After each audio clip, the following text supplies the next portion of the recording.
Talofa lava, this is Pacific Waves from RNZ Pacific. I'm Susana Suisupi. Coming up. These are the battery metals that are either current or last generation that we're not going to need.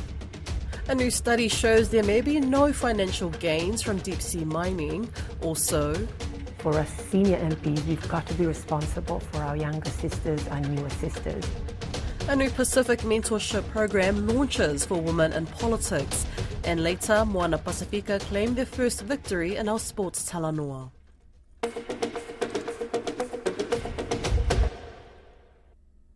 A new report by an ocean conservation charity says deep-sea mining may not actually make any money. The Ocean Foundation says there's high uncertainty around prices for metals, and the circular economy could make deep-sea mining unnecessary. The process involves extracting rocks called nodules from the seafloor, which are packed with metals that can be used for electric car batteries.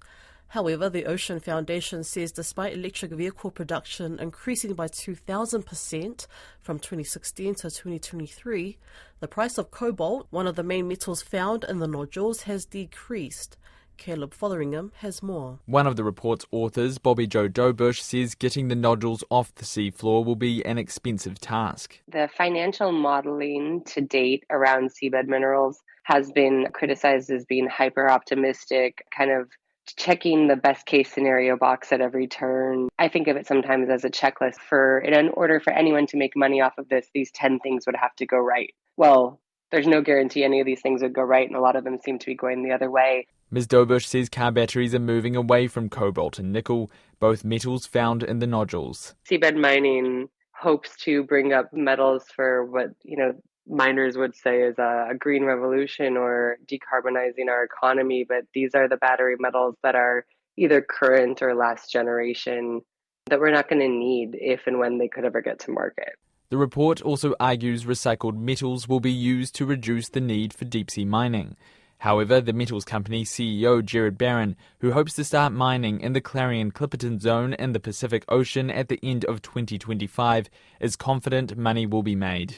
There is no doubt that collecting polymetallic nodules from the CCZ will be an economic exercise. He says the price of cobalt had run ahead of itself, and the nodules contain multiple minerals, reducing the risk of one metal losing its value. The polymetallic nature of a nodule has a nice mixture of nickel and copper and cobalt and manganese. And sometimes you find all of those commodities when prices are high, but often you'll find one is high and one is less high, but they balance each other out. Mr. Barron says more metals are going to be needed in the future, not just for electric vehicle batteries, but for the ongoing industrialization of the developing world. He calls the report another attempt by a non-governmental organization to stop deep-sea mining. This is another attempt by a desperate group of individuals, small organizations who are trying to derail something that is inevitable. And that is, where should we be getting the metals that are needed for this transition that has only just begun? 3 companies in the Cook Islands are exploring the nation's waters to see if mining can happen. Alex Herman, Seabed Minerals Commissioner at Cook Islands Seabed Minerals Authority, says it's too premature to discuss the potential earnings if mining does eventually happen. At this stage, we want to continue to focus on exploration. We don't want to get too ahead of ourselves, but we are aware that there are potential economic benefits if the sector does progress to the harvesting phase. However, she says it will only happen if money can be made. We won't allow seabed minerals activities to progress to that next phase unless we're satisfied about that. So the onus is on the companies to prove that this is a commercially feasible industry. Ms. Herman says in the current exploration phase there has already been economic benefits to the country, like training opportunities and scholarships given to Cook Islanders.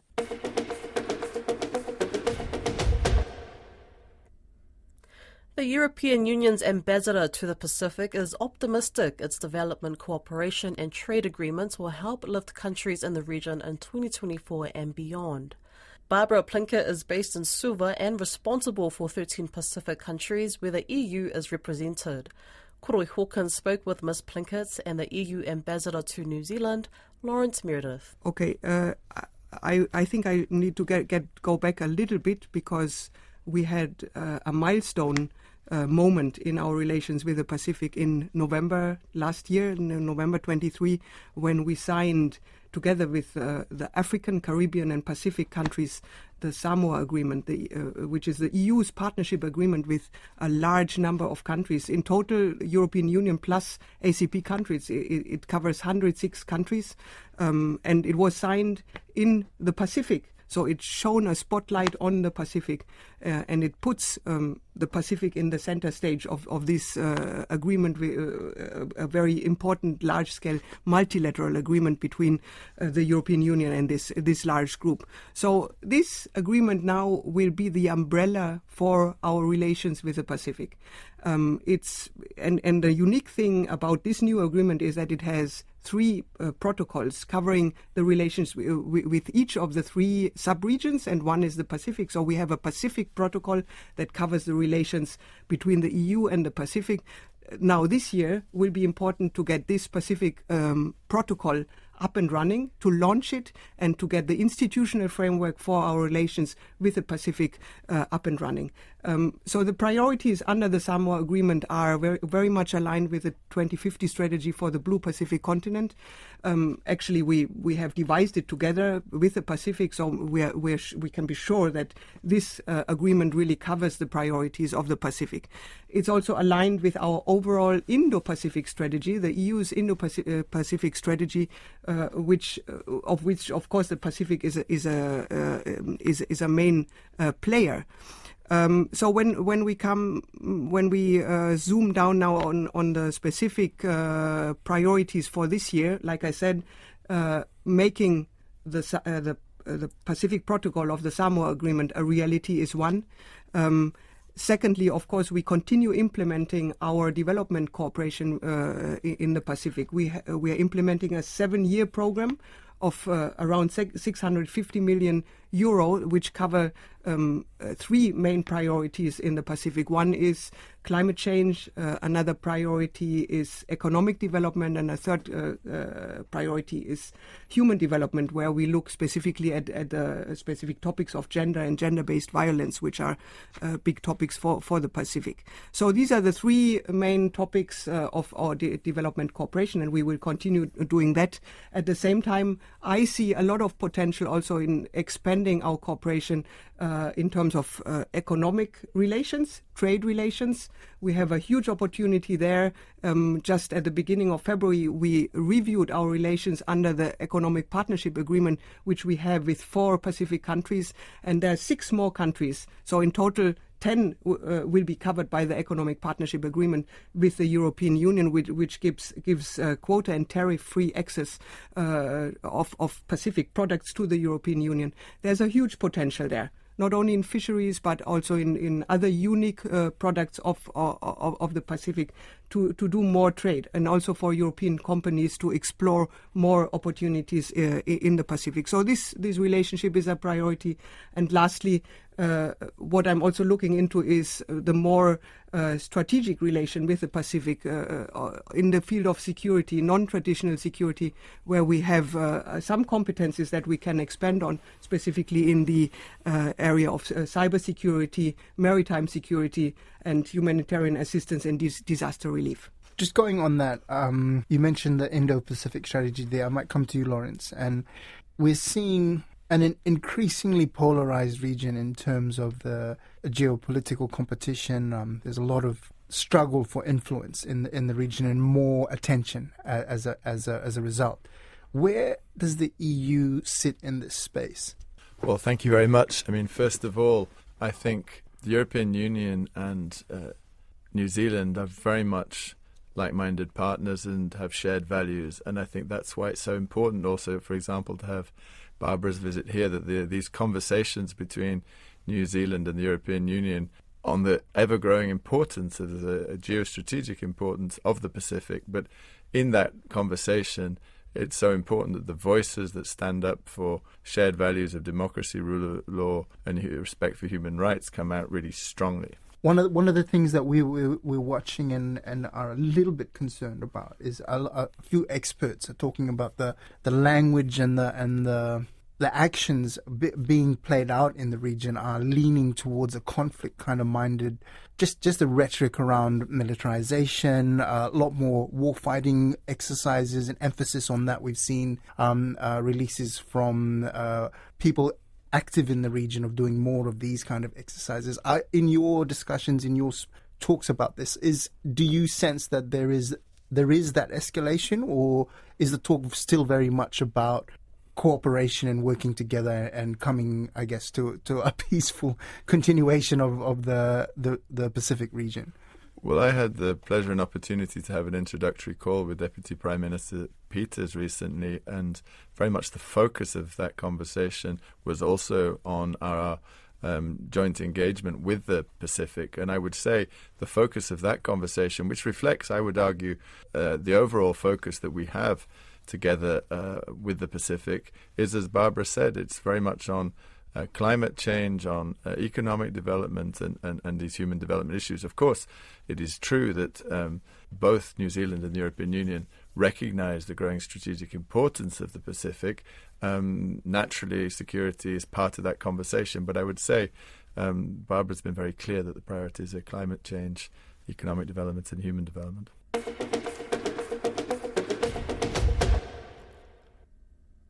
Support and sisterhood amongst female MPs across the Pacific is being emphasised through the launch of a special mentorship program.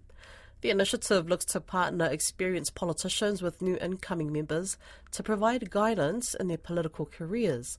Tiana Haxton has the story. The Pacific Women in Power Forum brought together members of parliament, ministers, governors and parliamentary staff from 11 countries. Less than 10% of elected parliamentarians across the Pacific region are women. This mentorship program aims to create stronger networks amongst the small percentage. The UNDP's Tuya Altingale is excited to see the initiative come to life and says the establishment of the network will greatly support future generations of women leaders. Being a lonely warrior is often, a very daunting task. But when you know that there is an entire network of women in power who are there to support you, then I think it just gives that, extra push and energy for younger generation to enter in politics. The first to put her hand up and volunteer as a mentor was Fiji's Minister of Women, Linda Tambuya. Ms. Tambuya says she feels a responsibility as a senior MP to support up-and-coming female leaders. For us senior MPs, we've got to be responsible for our younger sisters, our newer sisters. And so that was what motivated me. I just felt I needed to put myself out there because I've been through it as a new MP, and it was a very lonely ride. Tambuya says she faced a lot of challenges as a rookie politician and dealt with the toxic side of politics not often addressed, being in competition with other women. She wants to see healthier spaces for new members. I want to create the environment where they feel that they are welcome, but not only welcome, that they will be heard straight away and they will be able to apply themselves straight away with what they are competent at and what they're passionate about. Minutes after the Honourable Linda Tambuya volunteered as a mentor, she was partnered with her first mentee. Theonila Rokomatbob entered the political scene in 2020 and is a cabinet minister in Bougainville. Matbob has been enjoying her first term in politics and has high aspirations. She says receiving mentorship from senior parliamentarians will help her achieve her goals.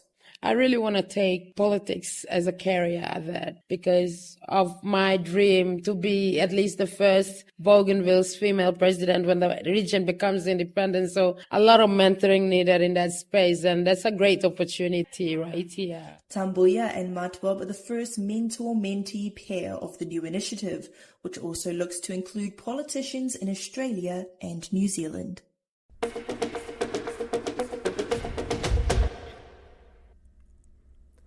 It was Moana Pasifika's turn to celebrate against the Fiji Drua in Melbourne on Saturday night as they claimed their first victory over the Nadi-based franchise in the second round of the 2024 Super Rugby Pacific competition.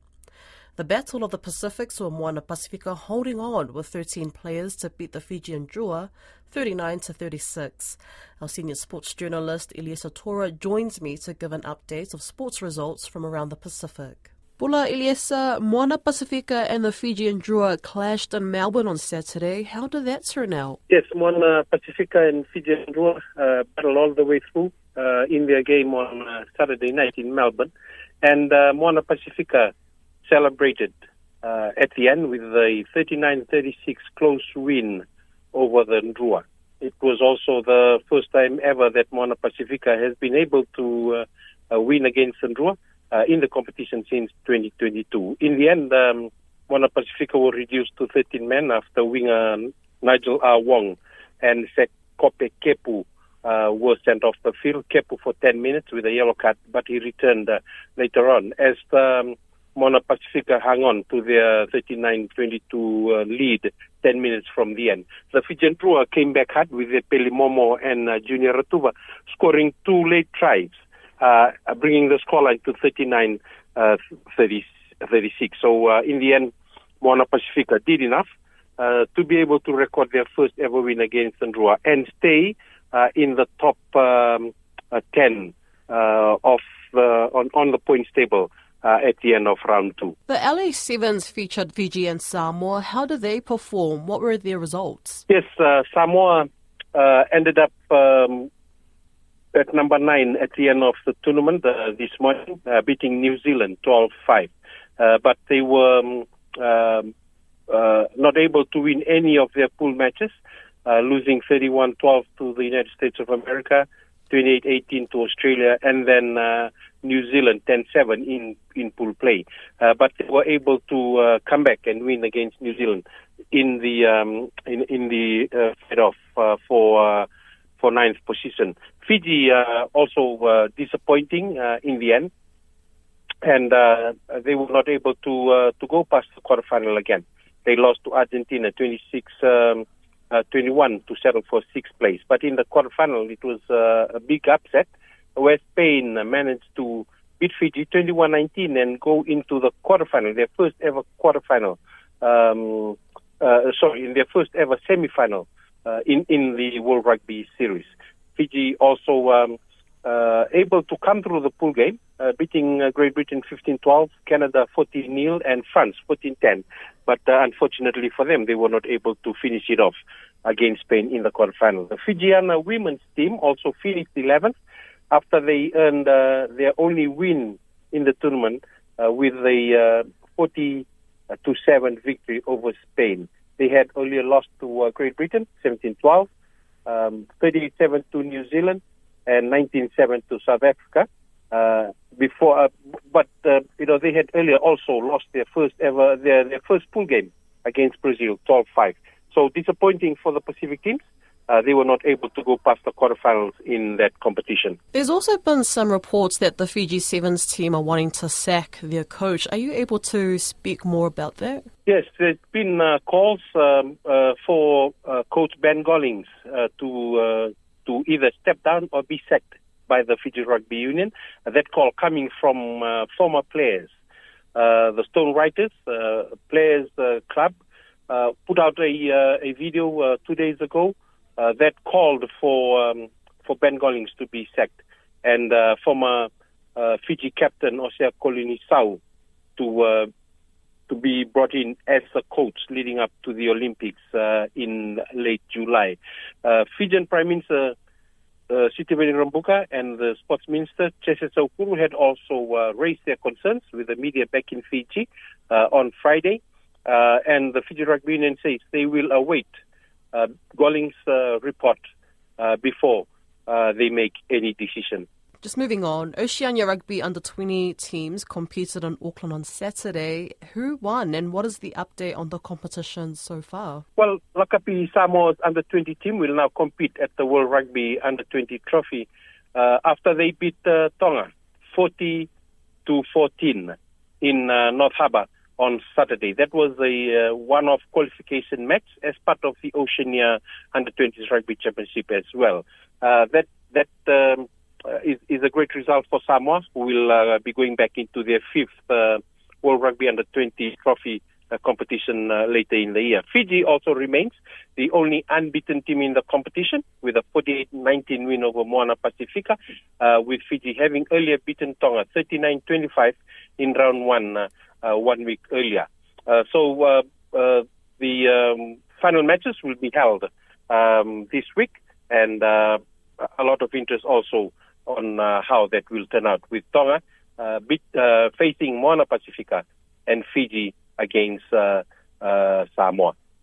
There are also some national competitions in the islands. Can you give us a run-through of some of the highlights? I think the Fiji Rugby Union competition kicked off on Saturday again with the senior under-20s and women's rugby championships going on. In the men's competition, Suva, Nandronga and Naitasiri remain the unbeaten teams, while in the women's competition, Suva seems to be the team to beat, with Namosi, who recorded good wins. Namosi beating Nandronga 58-10 in the senior women's competition, and 60-15 in the under-20s competition. In the main men's competition, it was Suva who defeated Lautoka 28-21, Naitasiri 25-19 win over Tailevu, and Nandronga 41-24 win over Nandi in their game. There was also soccer that happened over the weekend in Fiji around Vitilevu.